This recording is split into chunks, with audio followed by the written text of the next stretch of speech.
Thank you. This has been a very insightful talk and with real life impacts.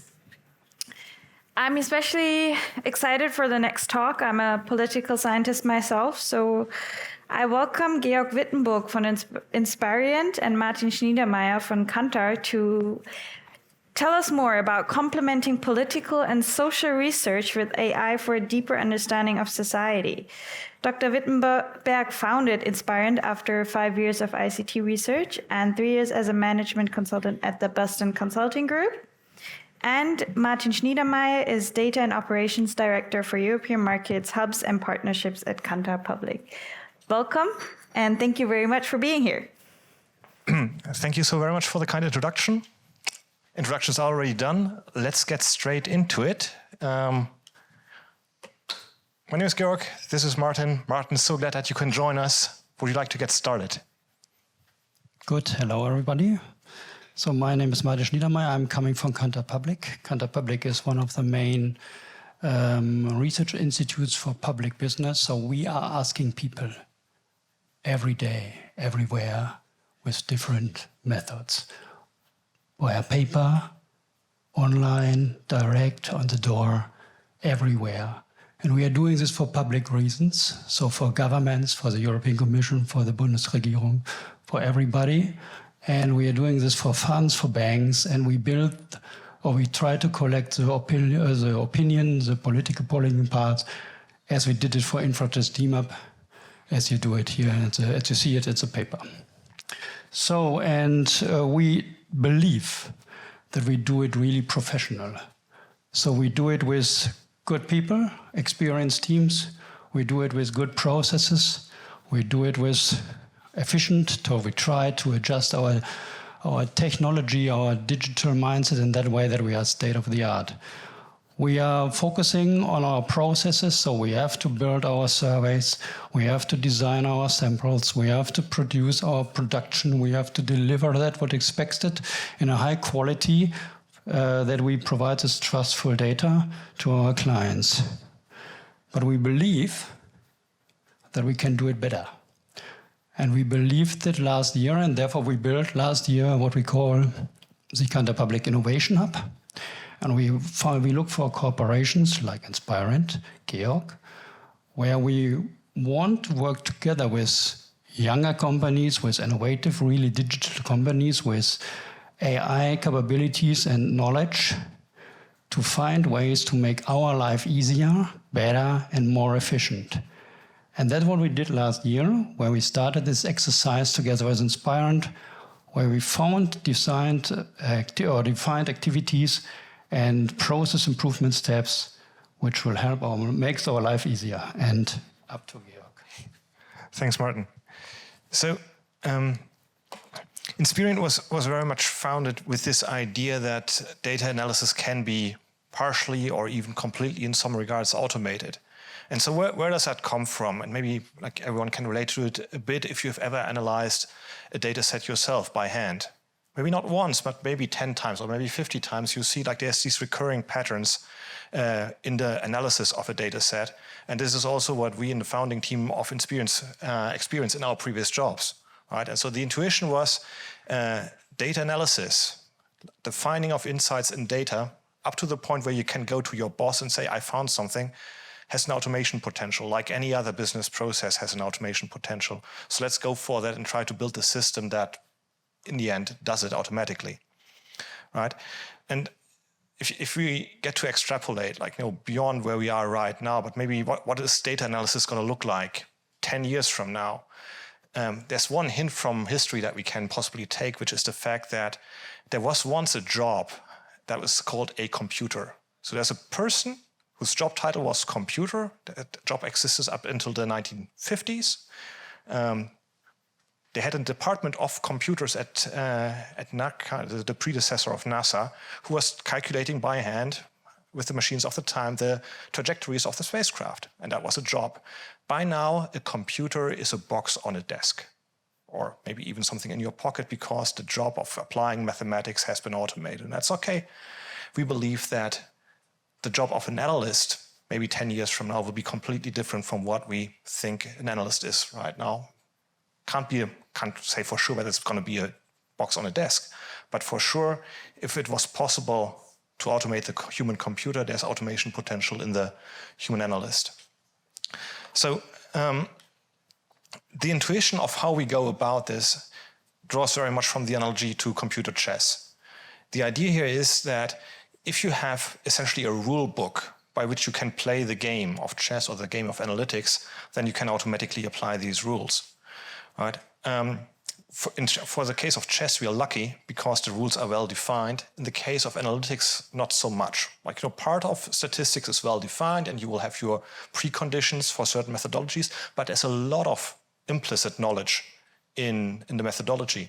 And that's why we were so excited to work with Kantar Public, because their expert teams were working very closely with us to explain how they actually reason about the data when they see it. And we can say, okay, if you explain to us how you reason about specific parts of the data, then we can implement that algorithmically, right?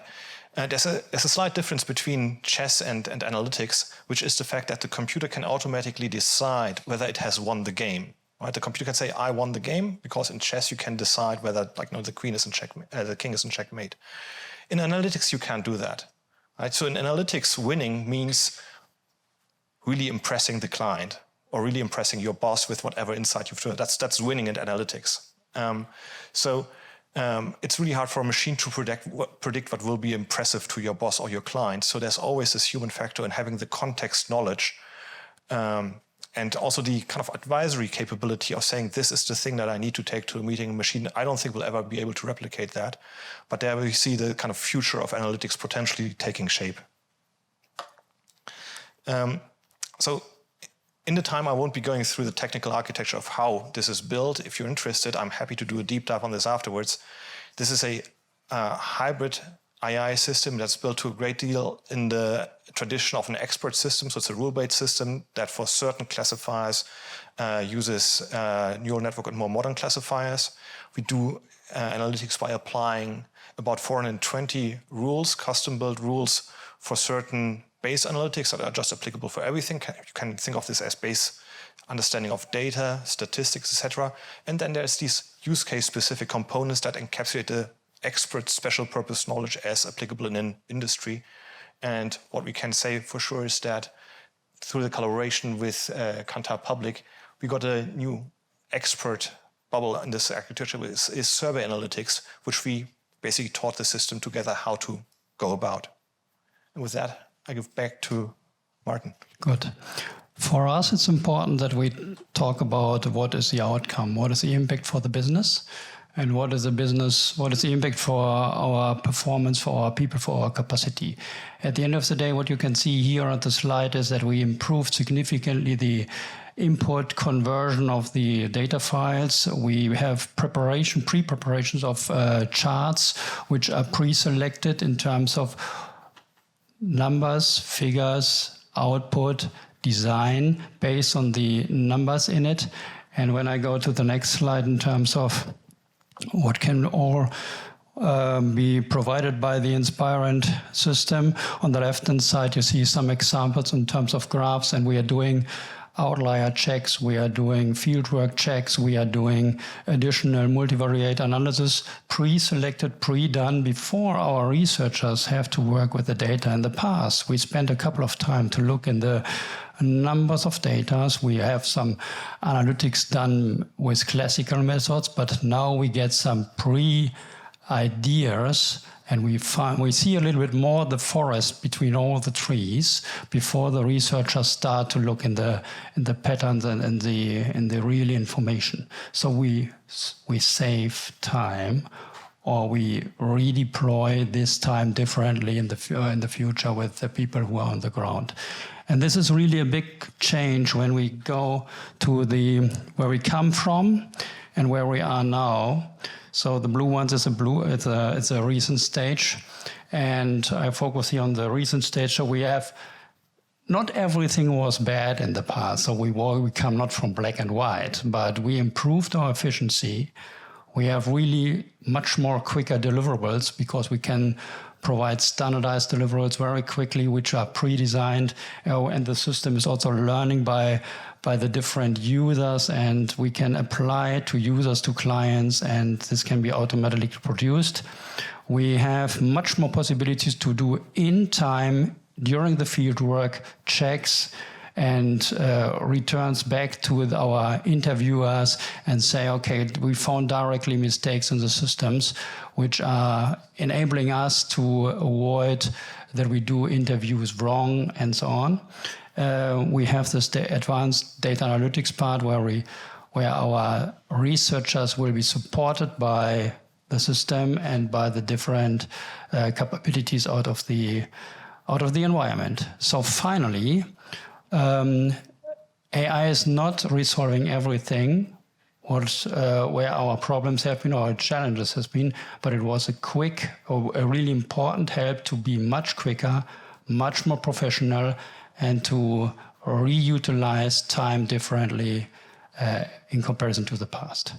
And then with this slide or information, I hand over to the last slide from Georg. Thanks, Martin. So when we now reflect, we've been working together for about 1.5 years now. And from the things that we've achieved so far, I'm taking the step back as you do when you prepare this sort of presentation. I can say, well, that we did quite a bit of work together. This was really, really good. And it's also big thanks to the team from Kantar Public from our side. There's more to be had. There's the things that are still in the pipeline that we kind of are looking forward to see how this will evolve next, right? And the idea is, there's a bunch of ideas floating around, and I'd like to use the last couple of minutes to maybe give everyone a glimpse on what is still in the pipeline. For one, under the topic of mixed mode storytelling, what I mean by saying that is very much so that an insight or a singular result never exists in isolation, right? So basically, there's always a combination of different deliverables or different results that sort of form a more cohesive story that give you context or that actually are more persuasive than a single slide or a single insight, right? So the next step is obviously to say, if I want to present one item, what are the other things that are supporting for that item that I should be taking also to the meeting? There's this idea of mixed mode. It's not always a presentation. It's one thing that we learned while working together is that many deliverables in that field are actually the refined and enriched data sets, right? So if you're able to do the analysis on the data, then delivering the enriched and refined and in parts interpreted data is just as important as delivering the results. So there's almost like a delivery package that can be put together and say, like, all of these are the things that we should be likely sending out. There's a notion there that there's always a bit of overproduction, right? So it's very easy for the system to generate these deliverables and these results. There's almost certainly going to be too much. Not everything will be used in the specific project. But just from an economical point of view, if the production cost go near zero because it's automated, then you can essentially just have a full warehouse of all the results that are potentially relevant and have the expert user just cherry pick the items that they then actually want to take to the meeting or send out to the client. As you've seen some of the results, now I'm going to the second point, we actually do produce results that have natural language text in them. So they actually try to communicate beyond the visual and beyond the pattern recognition what's on the slide and why you should care. There's a very small step from writing a slide title to actually writing a voiceover and kind of saying, okay, what is a full sentence that you would say to a slide for a slide, or what's the full paragraph that would describe what's on the slide? So that's actually one thing that we're starting to look into, saying, can we actually make this a narrated deliverable? Can this basically be a presentation that you can just click on a button and a voice will tell you what's going on? Which then of course gives questions. So how do you build a feedback channel, right? So can you at all times call back to the expert? Questions to be solved. And there's the one thing that I also covered in parts this morning, which was in the talk about analyzing all of Europe's data. Maybe some of you have already been there this morning, which is scalability. Right, and so for us, this has been very much a journey where we started in 2016 with just very singular, very easy data sets. And we did a presentation here at Big Data AI Summit in 2017 with Deutsche Bahn, just focusing on one data set and saying like, for this one, let's try to automatically analyze it. And it went from there with BNP Paribas. We did 3+1 three data sets, but in real time. That was the next step after that. Then we had the implementation going on with Kantar Public. That was the R&D part was last year. It was presented this year. And this year, New was saying, can we apply to a very, very big data repository? And that was the talk this morning when we said, can we apply the same automatic reasoning to all of the data that's on data.europa.eu, which is actually hundreds of thousands of data sets. And yes, we can. If anyone is still interested and has missed the talk this morning, we can go into it afterwards if you'd like to. So with that, we can conclude our talk. We are just in time, so we are very much looking forward to your questions. Thank you very much for your attention.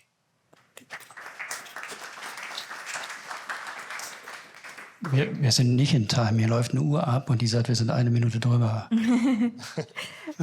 There's still no worries. There's still time for questions. Are there any questions from the audience? Yes, please. Hi, Stefan from Oculid. I have a question. You just said, why not provide all the possible analytics and let the experts pick? What's your opinion on making this kind of analytics available to people with different expertises? Because that's kind of a challenge. We have a lot of data, we have a lot of insights, but bringing it to the people to understand, so more on a meta. So that is a great question. I'll answer part of it, but I'll also give part of it to Martin, because he will better know how this will work within the business processes. From the technical point of view, you can actually apply many of the learnings actually from things as well understood as e-commerce in tailoring what you show to different people. When I introduce the system, at times I jokingly say it's a bit like Amazon, where you say if we kind of learn what you've purchased in the past, and we can make better recommendations of what you may purchase in the future or what you're interested in. And in the end, analytics is quite similar, right? If you say we have a bunch of insights and you're interested in this one, we can tell you that your coworkers or the coworkers from the past year, they picked up these other things. So there's actually a recommendation element on the technical side. Over to you, Martin. I think the critical question is, which can be retrieved out of the data and which can be used from the past. So when you have trend information, so you ask the same questions for the European Commission. We're asking always the same questions, or most of the questions, a couple of times since 25 years. So then you can build trend reports. You can retrieve all this information. The system can compare and combine the information. Then you can retrieve the verbatims out of the system, and then you can put it directly on the graphs. And that's what we do. So but the other thing is there will be political information or interpretations, what is probably difficult to add from the system. And that must be it must be in any case added by the researchers. But when you do the first part by the system, then you have done 70%. And then the researchers or the consultant must only go through the charts and put the additional information on the ready presentation. And that saves time. So a lot of information is already in the data. Then the words of the question, the verbatims, the trends, the information, the comparison of the data. So you can do with a lot with the data, and the system can automatically retrieve some interpretations out of the data. Yes. And the last point is especially important, because in the end, the system doesn't add new information, right? So basically every pattern, every result that you will find in the result set is sort of existent in the data. Just up until now, no one has thought about the whole set of all results, but it was always there. Thank you very much.